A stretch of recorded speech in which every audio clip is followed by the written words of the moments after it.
Good afternoon. It's a beautiful day here in Newport News.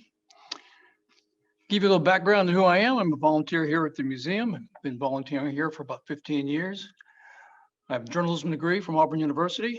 I'm a retired newspaper sports editor and sports columnist. I also have a teaching certificate for the state of Virginia from Virginia Wesleyan Secondary Literature. Went to graduate school at Old Dominion, certificate in military strategy and policy. And I am essentially a writer and communicator who loves to talk about history. So let's talk about some of our local history here in Hampton Roads, Torpedo Junction. World War II comes to the American East Coast, and the general public had no idea when it began until ships started blowing up and burning for days, hundreds of yards off the coastal beaches of the American East Coast. December 11th, 1941, Germany and Hitler declare war on the United States. The first part of the attack was going to be with the submarine corps sailing to the United States to destroy as many ships making the run to Europe as possible. It takes 2 weeks in 1941 for a submarine to travel from St. Nazaire, France to the American East Coast. Then they had about 1 week of fuel to hunt on the East Coast, each submarine carrying about 8 to 12 torpedoes, and then 2 weeks to get back. So it was a 5-week trip. Overall, they had to spend most of the time above the water, not submerged, to recharge batteries and get fresh air into the submarines. So they were actually above the water most of the time. At night, did most of their hunting at night, and most of the battles were at night, some were during the daytime. Now, the Germans have one fundamental problem when they come over here. They have no charts and maps of the American East Coast. Some of the German submarines that never returned were actually not destroyed by American forces. They ran aground, or they got themselves stuck under a continental shelf up in New England, literally stuck under a cliff. If you've ever seen the movie Das Boot, which is a true story, much of that movie is about a submarine that's stuck in the mud in the bottom. Without charts, they're always guessing. And as you know from living here, this is the graveyard of the Atlantic. These are treacherous waters off of North Carolina and Virginia, South Carolina, even in the best weather and the best of times. Think about being a submarine submerged with no charts. So by January 11th of 1942, 12 submarines are in position. They were given the command on January 13th to begin firing. From January 13th, 1942 to August 13th of 1942 was a massacre, as the United States had no defense against the submarine attack. Because Ernest King was in charge of the American forces, and he sent all the ships to the Pacific to fight the Japanese. Their concern was that the Japanese would have the ability to attack the West Coast, California in particular, and the naval bases out there. So with most of the fleet in the Pacific, when the submarine warfare breaks out in the United States, the U.S. has a handful of World War I era destroyers, a handful of World War I era Coast Guard ships that had been primarily used as prohibition ships to stop the rum runners coming up the Caribbean. One ship, Coast Guard ship in particular, the Dion, every day sailed from Norfolk to Morehead City, North Carolina and back, looking for submarines for 4 years. On the right, Karl Donitz, he is in charge of the German submarine forces, highest ranking officer in the German Navy. He, as you remember, was the highest ranking German still left alive when World War II ended, and it was actually he who signed the surrender papers on VE Day in 1945, Karl Donitz. Now, an interesting part of our story also is this is pre-secret coding. The Germans had Enigma machines, that is true, and the Enigma machines were used to put them into position. But a lot of this battle was fought with open airwaves, where they were communicating between the submarines and the German high command in Germany back and forth. At the same time, the Americans could hear their calls and they could hear our calls. When the submarines would line up a ship, they often would communicate with the ship, tell them they were about to fire, and they have 30 minutes to get off the ship. And then they would fire. They would also ask the ship's captain, how big is the ship? What is it carrying? Where is it headed? Later on in the war, they did not give this courtesy. But to give you an example of the terror of this, in one instance, when a oil tanker was sailing off the coast of Miami, it was sunk by a submarine, and then the submarine communicated with the other ships in the convoy and said, "You're next." This is the World War II German submarine we're all familiar with because they're the ones you see in the movies. Type 7s. They were fast and they were sleek. The idea was to make them as small in the water as possible, but you can see that they were also small and could only, again, carry 8 to 12 torpedoes. As they developed over the years, here is the Type 9 on top. You have the Type 21 in the middle. At the bottom is the Type 22. This was the last submarine developed. It was by far the largest.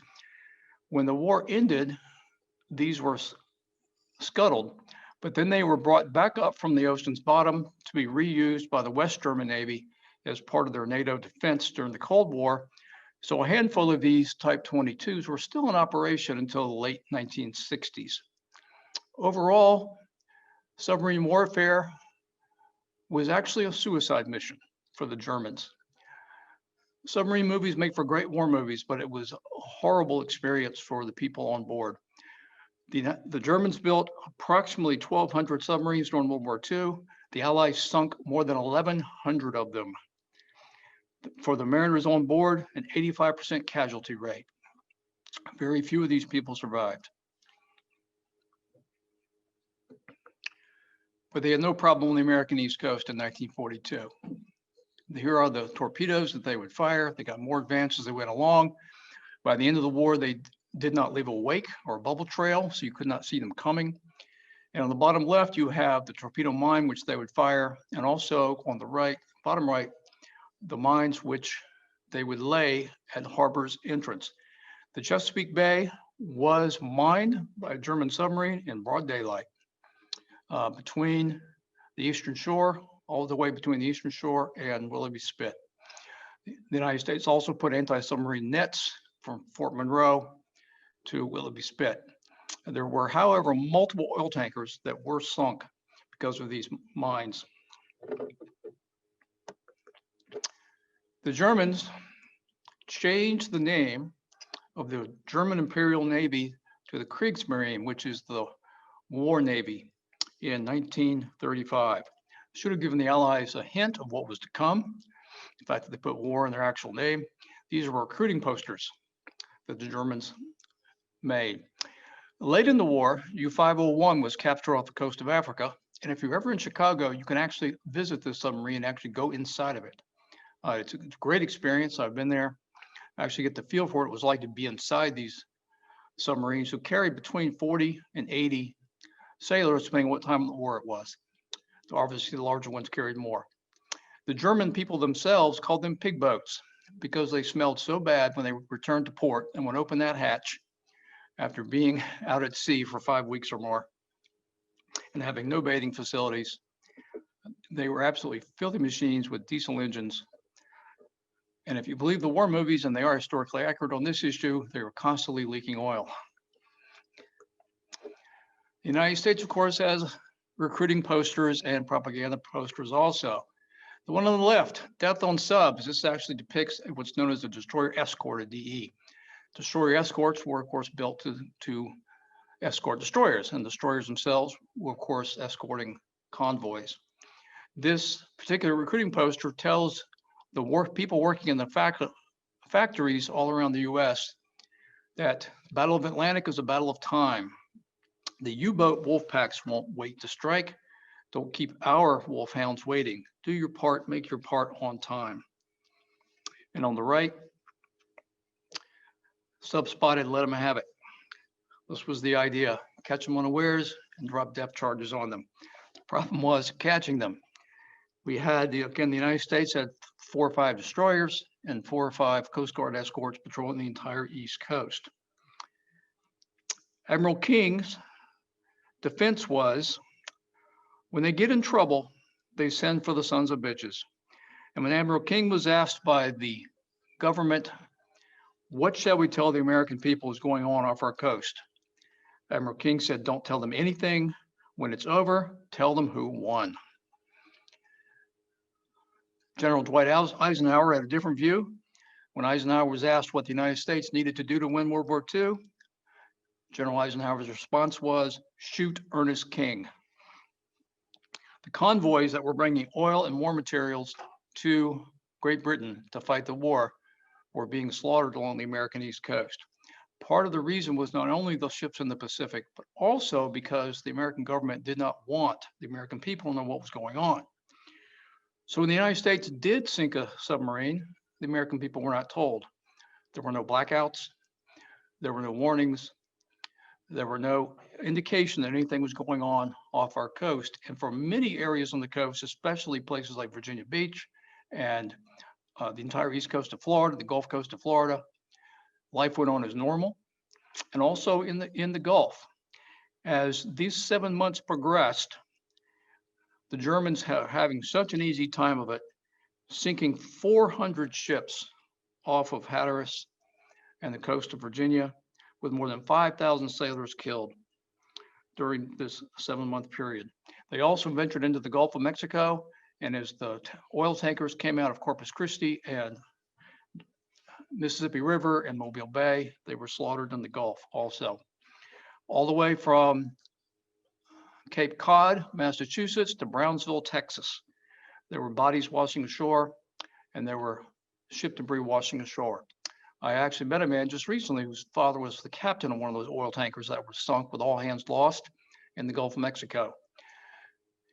And again, the American public was not being told, even though they could actually see the ships blowing up and the submarines were actually sailing in broad daylight up and down the Florida coast. They would get in so close at times that the captains on the submarines, as he was looking at the periscope, would actually read the specials on the restaurants down in Miami Beach to his men and describe the women on the beach that he could see. They could see the cars going up and down the coast, and because there was no blackouts, even though the ships were sailing with their lights turned off, submarines spotted them easily by the silhouette as they sailed along. My mother-in-law lived on the coast of Miami during this time, and she says that at no time were they ever told there was any reason to close their drapes or to keep a lookout for German subs. Now, if you're old enough to have been around then, or you have parents who were around then, the American government did do something else, however. While ignoring the submarines, they told the American public that there were German airplanes might be coming over to bomb us. So all through the United States, including in the rural areas and swamps and on farmland in the Southeast and the Midwest and the Northeast, there were people who volunteered to stand out in their yard all night long and look up into the sky, looking for German planes that were never going to arrive because planes couldn't fly that far back then, and the Germans had no aircraft carriers. On the East Coast, nothing was done, except for one way of guarding because of the fear of sabotage. The Coast Guard put a man every 1 mile apart up the entire East Coast, and these men were looking for submarines to land on the beach and produce saboteurs. The saboteurs spoke English. They had been born in the United States. They were carrying American papers and American money and American identifications, and their job was to blow up water works, blow up electrical facilities, things of that nature. None of them ever succeeded. All of them were caught. Some of them actually turned themselves in. Some of them who turned themselves in said, I wasn't actually a saboteur. I was just trying to get back to the United States, and this was the easy way to do it. They landed in various places up and down the coast from Florida to New Jersey. There were also submariners, German submariners, who died during these battles as the war went on, that when their bodies were found, they were carrying American identification, American money, and wearing civilian clothes. So the Germans probably had a much larger sabotage plan in mind that never actually occurred. This is what German Type 9 looks like at sea. You can see this why they're used in war movies, because they're the ones that are so sleek this particular submarine has just left the port in St. Nazaire, France, to sail to the American East Coast. Now, when the Germans arrived, they were primarily on the lookout for oil tankers again, and they sank hundreds of them. But they also sank at times just about anything that moved, because when they were running out of fuel and had to turn and head back to France, they didn't want to come back with torpedoes. So they would, just before they left, they would fire at anything that was moving, from passenger ships. There were a few passenger ships that were sunk with multiple loss of life, primarily coming from Brazil. Also, banana boats coming from the Caribbean. The bananas would float, so that was always an embarrassment for the German captains. And the German sailors would all get cash bonuses based on the tonnage of what they sunk and the cargo of what sunk. Also, the Germans feared the ships being repaired, so when a ship was torpedoed, if they were submerged, they would come back up and they would use their deck guns to continue firing on the ship, possibly firing more torpedoes to sink them. Now, did the Germans ever pick up any sailors in the water? No, they did not. There was no recorded instance that a single sailor on these cargo ships was ever rescued by the Germans. They left them in the water. This, of course, as the war went on and became known, made a lot of people very angry. At the beginning of this turkey shoot, the Germans called it the turkey shoot or the happy time. The Americans called it Torpedo Junction or Torpedo Alley. At the beginning, many fishermen up and down the East Coast did not want to participate and did not want to lose their livelihood. So they would not tell the American military when they spotted the German sub. And then the Germans turned the fishermen against them for two reasons. One, leaving survivors in the water and not picking them up, leaving the fishermen to pick some of them up. And two, up off of Cape Cod, the Germans made the mistake of sinking a couple of lobster boats, and all of New England's fishermen then turned against the Germans. So once that occurred, there were thousands of American fishing boats up and down the coast who could warn of German presence. Here's the Dion with its depth charges in action off the coast of North Carolina. At the beginning of this battle, the Americans had no way to tell what was actually at the bottom of the ocean, whether it was a German submarine or an old wreck from many years before. The graveyard of the Atlantic has more than 1,000 ships off of it throughout American history and world history, going all the way back to colonial times, even before colonial times, when the Spanish would come over, even before that. And so they would drop depth charges on anything they got a positive sonar reading on. And so they were often bombing shipwrecks or depth charging shipwrecks. So they came up with a new plan, which was to try to pick up the sound of the propellers of the German submarines using sonar. And that unfortunately meant they would also pick up everybody else's propellers. So, but anytime they picked up a propeller sound, whether it was an American fishing boat, an oil tanker, or a German sub, they went as fast as they could to get to the location. And this is what it looks like when a submarine hits an oil tanker. This is the Dixie Arrow. This is off the coast of Hatteras. It was sunk March 20th, 1942 by U701, 96,000 tons. When these oil tankers were hit, they would burn for days. And the smoke, as you can see, this dark black smoke would settle all over the Outer Banks and all over Hampton roads. Sometimes it would take a week for it to dissipate. Some of these oil tankers would burn for 3 or 4 days before they would finally sink. So with this in such close proximity, the American public started figuring out what was going on. This is the Bryan D Benson off of Currituck. The Benson drifted for 3 days before finally sinking, and the smoke from the Benson went all the way from Hampton Roads all the way down to Morehead City and 100 miles inland. The Outer Banks now is a little different than it was then, in that there were more inlets back then, more places for the Germans to hide just outside of these inlets. And there are only 2 inlets down there now as you travel down to Hatteras. During colonial days, there were about 12 inlets, and during World War II, there were, I think, 5, including one in Currituck. this German submarine was sitting near that inlet off Currituck, off of what we now call Duck, and took out the Benson. So finally, the U-85. U-85 is operating right next to the Body Island Lighthouse, the bottom of Nag's Head, down there by the Oregon Inlet Fishing Center. Running at night above the water, picked up by sonar, chased by the destroyer Roper. They then conduct what in naval terms is a point-blank range battle, only 200 to 300 yards apart. Normally naval battles in this time in history, even going back to World War I, you could not even see your opponent. They were often many miles apart. Even in World War I, the battleship cannons could take out a target from 24 miles away. You could only see over the horizon about 8 miles. So this is a point-blank range battle. The U-85 then becomes, on April 14th, the first German submarine sunk during Torpedo Junction. All of its crew members die because the Roper continued to drop depth charges to make sure that they got it. So even while the German sailors were in the water and still alive, they were killed by the depth charges.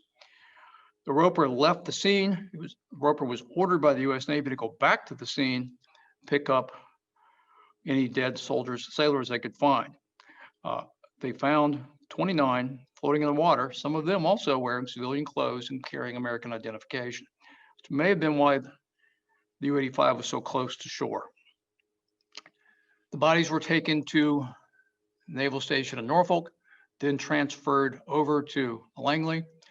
Norfolk didn't want them, Langley didn't want them. The order was given to secretly bury these men as quickly as possible and not tell the American public.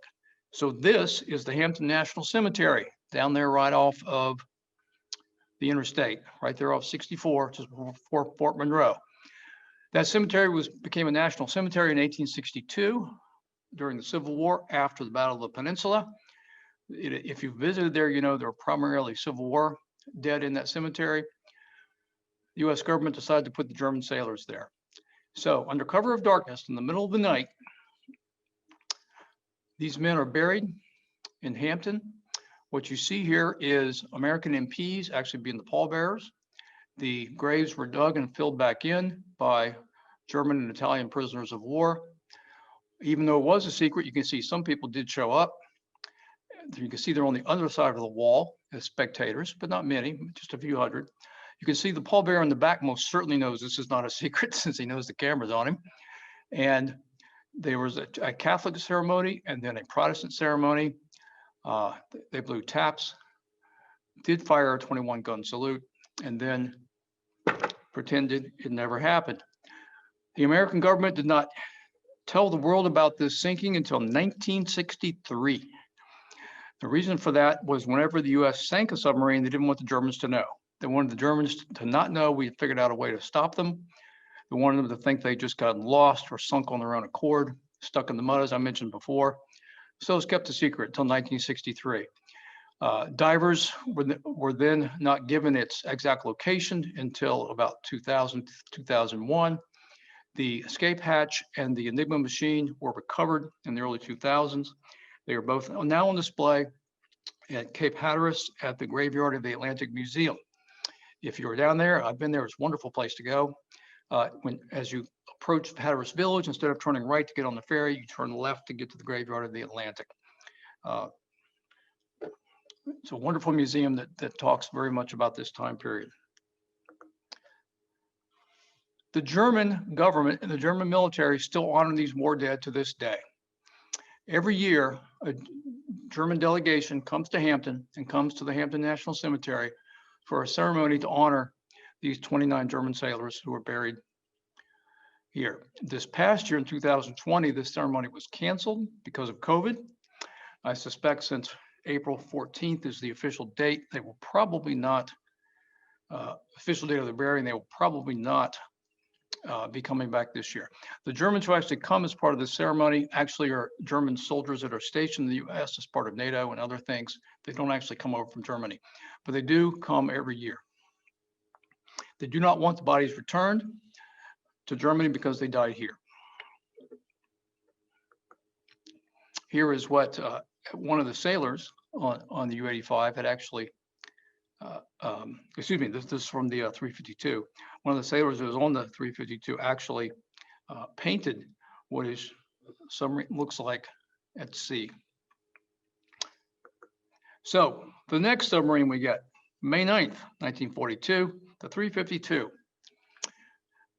Again, a close range battle.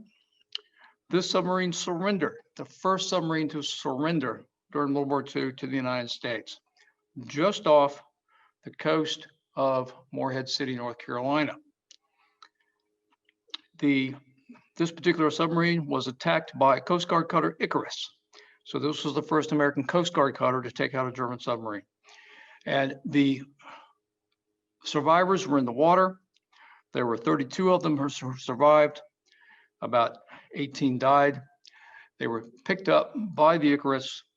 They were taken to Charleston Navy Yard. This is the Charleston Navy Yard you see here on May 10th of 1942. The Charleston Naval Yard, if you're down there, is where the Hundley is being preserved and is on display. The Hundley is just a few feet from this particular pier. I've been there. It's well worth your time if you're in the Charleston area. So the German sailors are brought aboard. They're the first foreign sailors to be caught and captured and brought onto U.S. shore since the War of 1812. These are the German sailors marching into the camp at Charleston Naval Yard. Interesting to see with the housing here at the Naval Yard in 1942 and the interested sailors.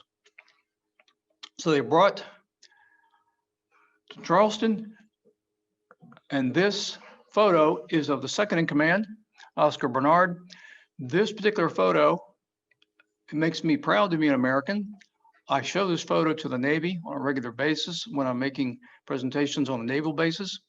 Look at all the food on this guy's plate.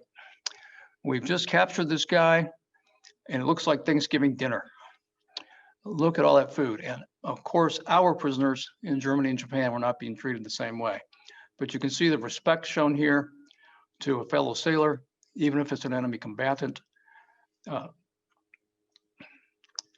That's Oscar Bernard on the right, who you just saw eating that meal. Helmut Rathke in the middle, and third in command. Rathke, these men all spent the rest of the war in Charleston, basically a makeshift prison camp.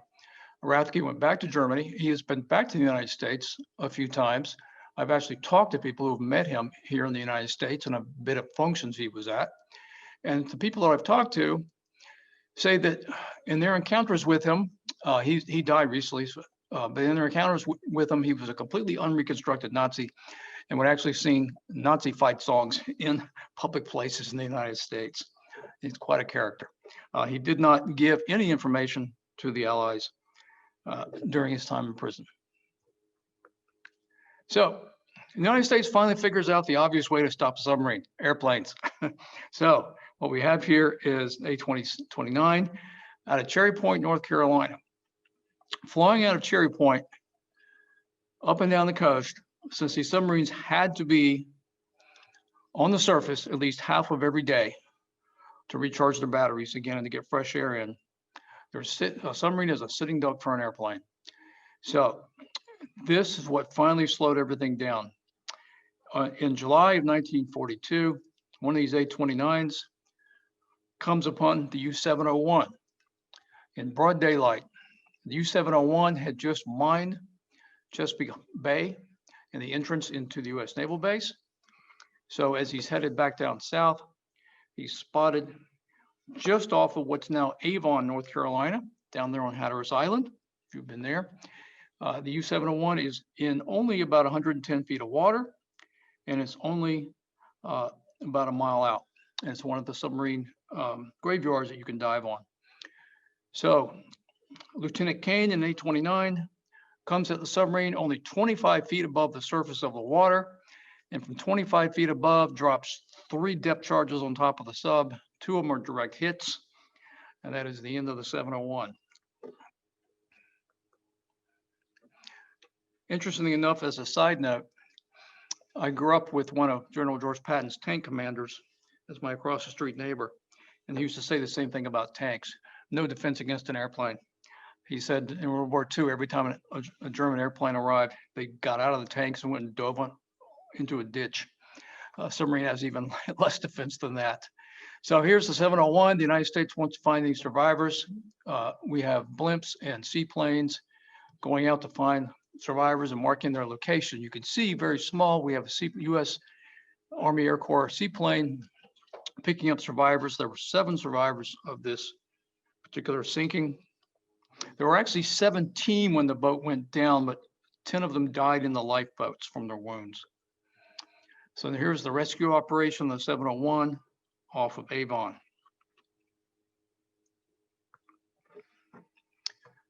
Surviving crew members. Now, anytime you see a photograph of German submariners who have been rescued, one thing you'll always notice about them is they're always covered in oil. This black oil gets on their bodies. It's very difficult to come off. This was, of course, the great fear of a submariner or a merchant marine man during this time of warfare. And that was burning to death because of all the oil in their bodies. It'd be very, very easy for them to catch on fire. Rescue operation of 701. German sailors in the water. This is Willoughby Spit. This is where I-64 heads over to Norfolk. During World War II, the seaplanes would actually land in the water just off of Willoughby Spit, and then they would walk over to vehicles that would take them over to the Norfolk base, is how that worked. And so a seaplane has just come back up from Avon. You can see the survivors. These are American sailors taking the 701 survivors to the Norfolk Naval Base. Norfolk Naval Base, 1942. The survivors brought and then sent, after their initial checking, to the Portsmouth Naval Hospital. This is the commander of the 701, Horst Deegan, covered in oil at Portsmouth Naval Hospital. Unlike Helmut Rathke, Deegan was more than happy to talk about his adventures and talk to his interrogators.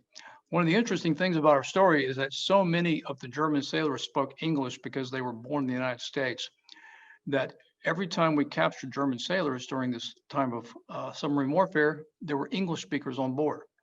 And given how many recent immigrants from Germany lived in the United States at the same time, there were almost always German speakers on the American ships. So they were able to easily converse with each other, much more so than one might think. If you're familiar with some other types of parts of the war, there were many times when English-speaking Germans were used as spies and as infiltrators and things of that nature. It was really easy for them to do.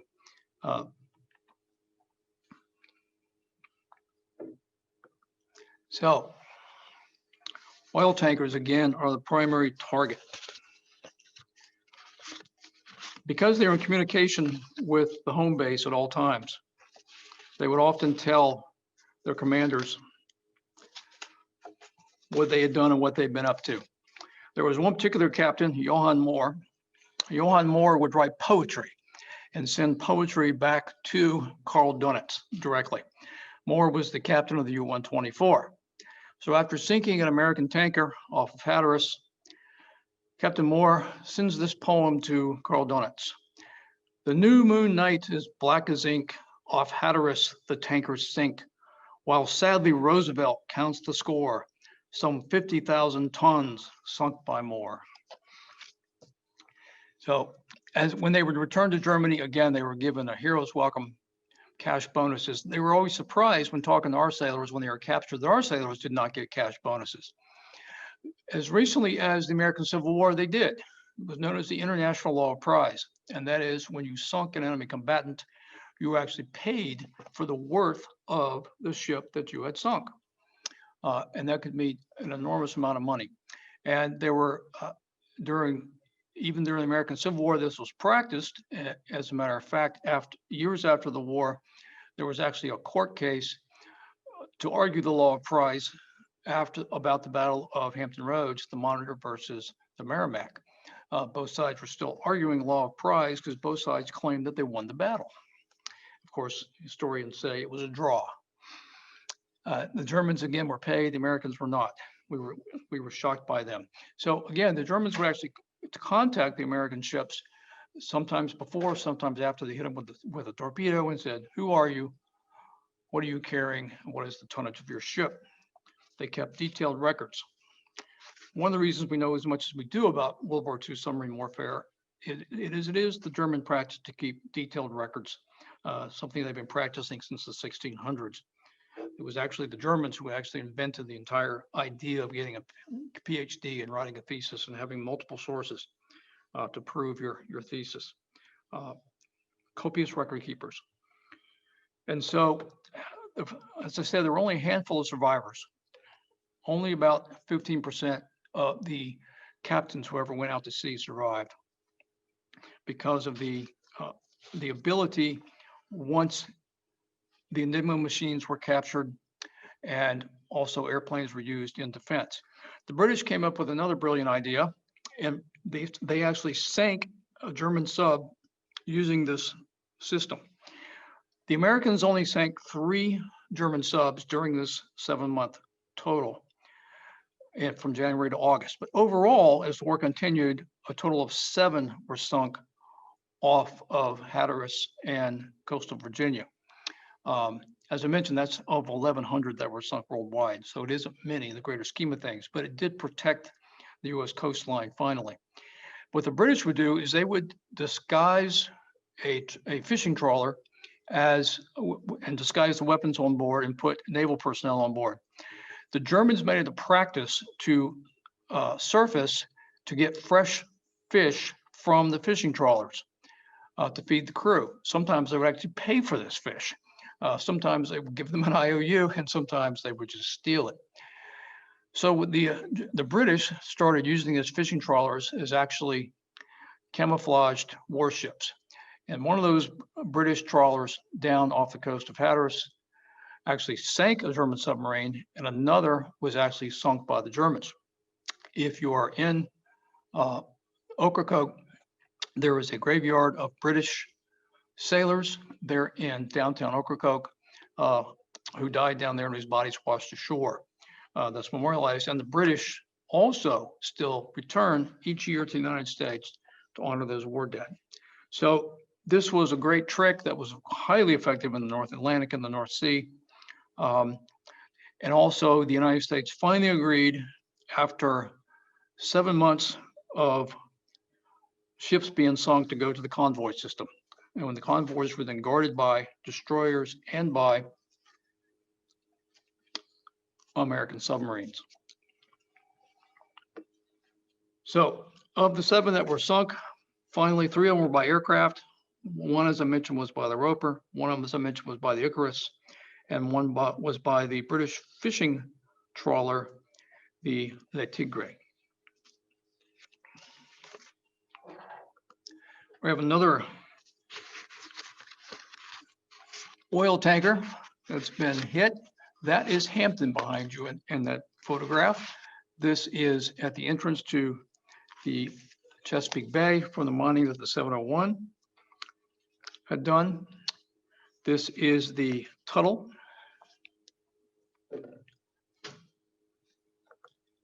Here we have the SO Augusta.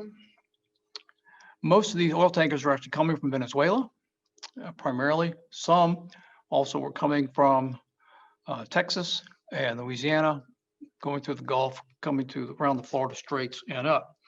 The Florida Straits, the Germans tried to use, but were not very effective. And if you've been on vacation in Florida, the Caribbean, you can see why. The Florida Straits are that 90 miles between Key West and Cuba, but the straits are only navigable for about 20 miles. It's too shallow in the other areas.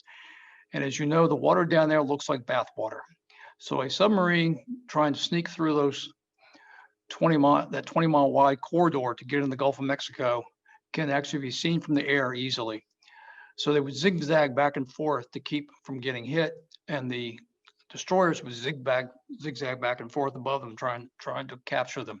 So after a while, just going into the Florida Straits was simply too dangerous.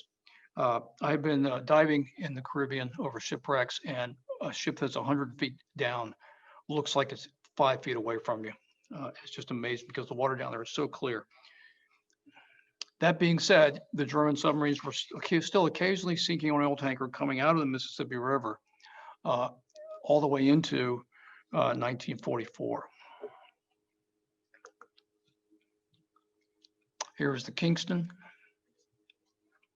Just been hit, trying to tow it and save it. Here is the Santee. I'm sorry, the Santee was a previous slide. This is the Tuttle rolling over.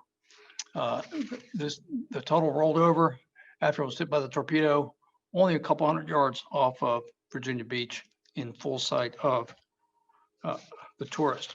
One of the interesting parts about our story is that how many tourists and people just enjoying the beach all up and down Florida and the Outer Banks actually witnessed a lot of these sinkings because they were done in broad daylight. They can see the explosions, feel the explosions. The force of the explosion of an oil tanker and the sonic wave that creates could be felt 100 miles inland.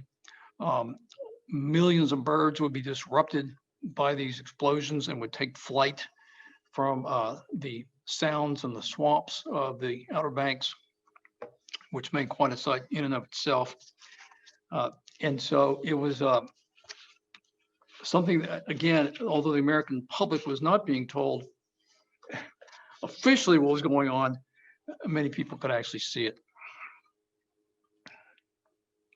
So by August 13th of 1942, Doniz decides this is a losing effort. We're starting to figure out.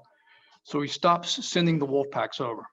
The entire operation was known as Postschlag, or drum beat or drum roll. Again, the Germans called it the happy time and the turkey shoot. Interesting that the term turkey shoot was also a term in Germany, not just in the US. We, of course, still have turkey shoots. They're shooting contests at county fairs and state fairs. We called it Torpedo Junction and Torpedo Alley. The ships, for the most part, since they knew the German subs were always there, would turn their lights out right about the time they hit Miami, and they would head up the coast as fast as they could, sometimes zigzagging, sometimes not zigzagging.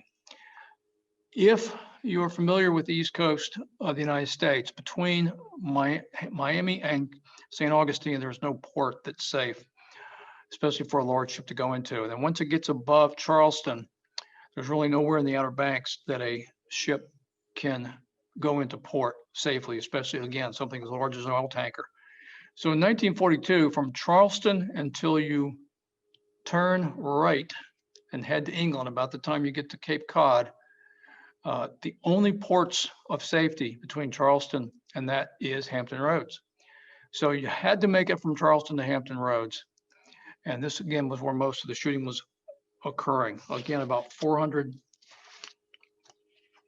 ships sunk just off of North Carolina and just off of Hampton Roads. Now, worldwide, what were the numbers? Well, worldwide, there were more than 37,000 sailors, merchant marine sailors, who died from submarine attacks, and more than 2,000 ships went down worldwide. Most of the success, of course, was in the North Atlantic, and much of this was done before the U.S. was even in the war. Once the situation in the Pacific settled, destroyers were brought over to go with the convoys. There's a new movie that's just come out about that called Greyhound, came out a few months ago, which actually is a fictional account of convoy warfare between American destroyers and German submarines. And there were, once the convoy system was in place, things settled down. So why did Admiral King not use the convoy system to begin with? Again, because of the threat in the Pacific.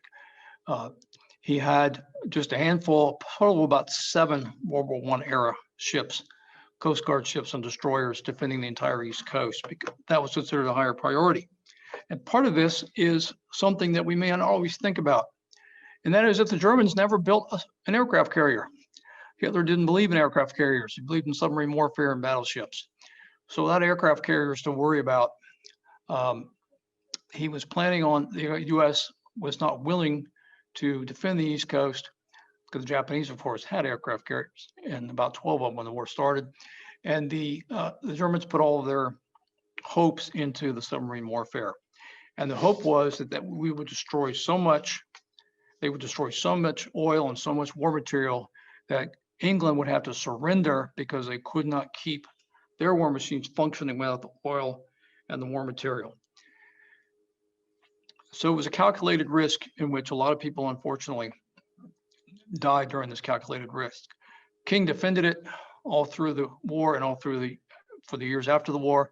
King was already an old man when this war started. He didn't live much longer. So we never had the benefit of him writing an autobiography that was up to date or anything like that. But Admiral King's idea was that we can get enough people across safely just by running lights out to manage the war. Eisenhower, on the other hand, said during Operation Paschenschlag that if the German submarines were not stopped by the end of 1942, that the war would be over and England would have to surrender. But again, unfortunately, by August 13th of 1942, the Germans pulled out.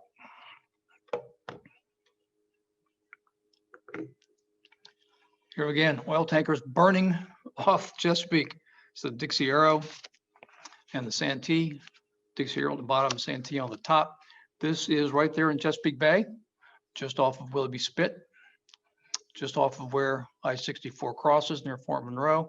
You can imagine, as you see in these photographs, this smoke blowing straight into Hampton Roads. I've talked to people who were alive then, living in Hampton and Virginia Beach, and they'd say you couldn't even go outside for a week because you couldn't breathe.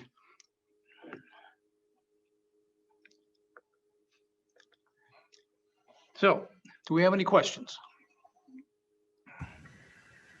Or anything anyone would like to share? And if you were there, many times when I make this presentation, there are people in the audience who remember this because they were there. So if you were there, let us know. All right, Ed, looks like we have a couple of questions. So I'm going to start with the Q&A, and this one's coming from Josh Schmidt. He asks, did U-boats go into the Chesapeake? And if so, any sinking there? No, because it was too shallow. The Chesapeake Bay is actually a very, very shallow bay. And a submarine also had, with no charts, could not navigate the Chesapeake. Therefore, the ships that were coming out of coming out of Philadelphia and Baltimore didn't have anything to worry about until they hit the open ocean. And there were also submarine nets going from Hampton over to the eastern shore. All right, and then the next question out of the chat is, Torpedo Junction ships sunk represents what percentage of total traffic during the 8-month period? About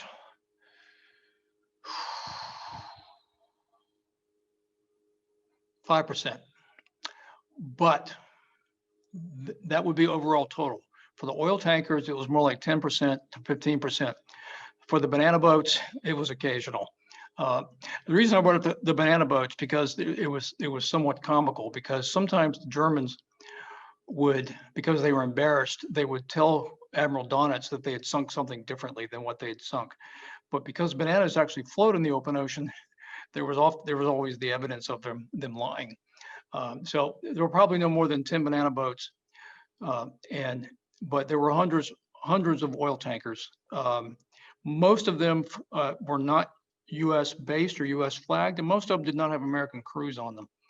There were, again, 3 passenger ships that were also sunk, which the Germans were trying to avoid after they were still, because of Lusitania in World War I, still trying to avoid sinking passenger liners. But they did, in fact, sink a passenger liner. I had a couple hundred people on board that was going from Brazil to New York. So overall about 10%, but a much higher percentage of oil tankers. Going into the chat, we actually have 2 questions from Kevin. The first question is, when did aircraft start attacking U-boats with acoustic torpedoes? Well, the Japanese is who actually invented those, which the Americans did not know. U.S. started using acoustic torpedoes about late 1942. They were not actually invented for anti-submarine warfare, but they could be effective in that way. The thing about submarines is they're actually very small compared to, say, an aircraft carrier. Again, the smallest ones only carried about 40 sailors. So if a submarine is submerged and at full speed, it's pretty hard to hit. Most of the submarines that were sunk or captured by when they were on the surface. Now, I mentioned the 501 that's in Chicago. That particular sub was trapped by a group of American destroyers, and they tried to scuttle themselves and sink, but they were unsuccessful in the scuttling. So the U.S. was able to board it and stop the leaks from the scuttling, get the Enigma machine, and then they actually tied ropes and chains to it, and they towed it, and they towed it all the way to Chicago. And when they got it to Chicago, they parked it on a beach, and it actually sat on that beach for almost 20 years before it was actually refurbished and put into a museum. So most of the warfare is against the subs is going to be when they're surfaced. And by late 1942, early 1943, airplanes could use those acoustic torpedoes, but a depth charge at point blank range was far more effective. And then the second question from Kevin is, how many ships were sunk by U-boat deck guns instead of a torpedo? About half. The torpedoes, oil tankers are so big that they have a way to shut off sections of the ship. So if the torpedo blows into one section, they can close off that section if there's no fire, because the oil tankers would not always catch on fire when they're hit by a torpedo. Now, because the subs carried so few torpedoes, they would then surface and use their deck guns. Overall, about half the oil tankers were actually sunk by deck guns rather than actual torpedoes. So of the 400 ships that were sunk off Hatteras in Virginia, probably at least, well, more than 200 of them actually would have been sunk by deck guns rather than torpedoes. Right, headed back to our Q&A. This one's questions coming from David. What is the total tonnage loss and number of ships? Is that for the entire war or for just Hampton Roads in Virginia and Outer Banks? It does not say, but there's another question about the final tonnage of Allied ships sunk near the U.S. coast. Okay, off the U.S. coast, it's 397. The exact number is 397, and well over 2 million tons. Worldwide, I mean, they sank 96,000 tons in the first week. Worldwide, it's 2,000 ships, and that would be in the millions of tons. But again, worldwide, since this was a world war, there were ships being sunk, you know, everywhere from Tsingtao, China to Cape Cod and everywhere in between. Thank you. Coming from Sylvia, did U.S. mariners have charts? If so, why didn't Germany obtain some? Some, but not much. In our modern world, that question seems inconceivable. But even during the American Civil War, both armies got lost because they didn't have accurate maps of places like Virginia and Pennsylvania. And they were often going down wrong roads or not even knowing that roads existed. During the U.S. actually charted the Atlantic in the 1800s and actually laid the international cable for telegrams before the American Civil War even started. The problem with the graveyard of the Atlantic, the East Coast that we live in, is those charts are fairly useless because every time there's a hurricane or a major nor'easter, it changes. And in particular for a submerged submarine, what may be safe one month may not be safe the next month because of a storm.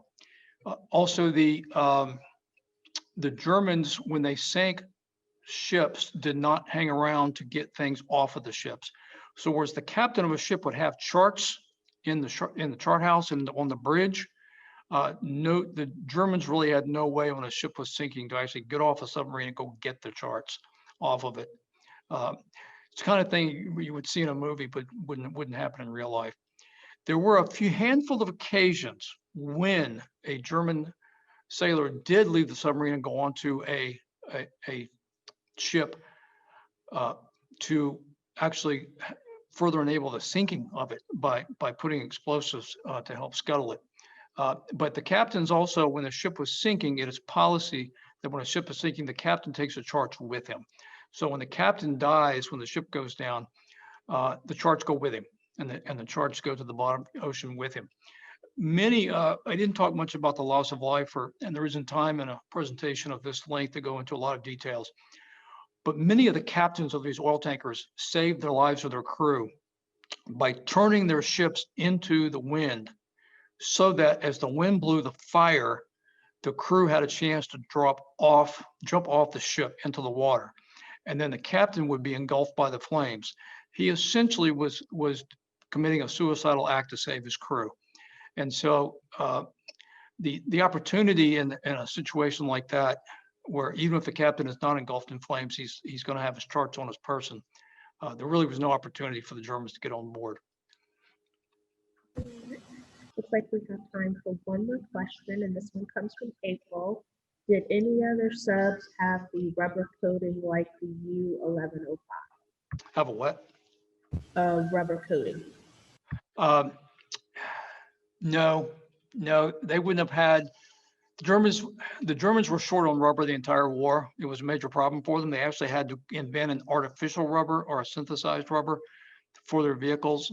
There wasn't enough rubber in Germany to put rubber coating on ships. Not in any wholesale. They were short on rubber even for airplane tires and things like that. Interesting. I just watched a documentary about this recently, about the difficulty the German economy had during the war of keeping up with the war material that was needed. It's a logistical battle, it's a logistical war. You have to have the raw materials, then you have to have the labor force to turn the raw materials into things. So the technology changes during the war in the German subs were primarily with torpedoes and the size of the subs that could carry more torpedoes more than anything, great advancements.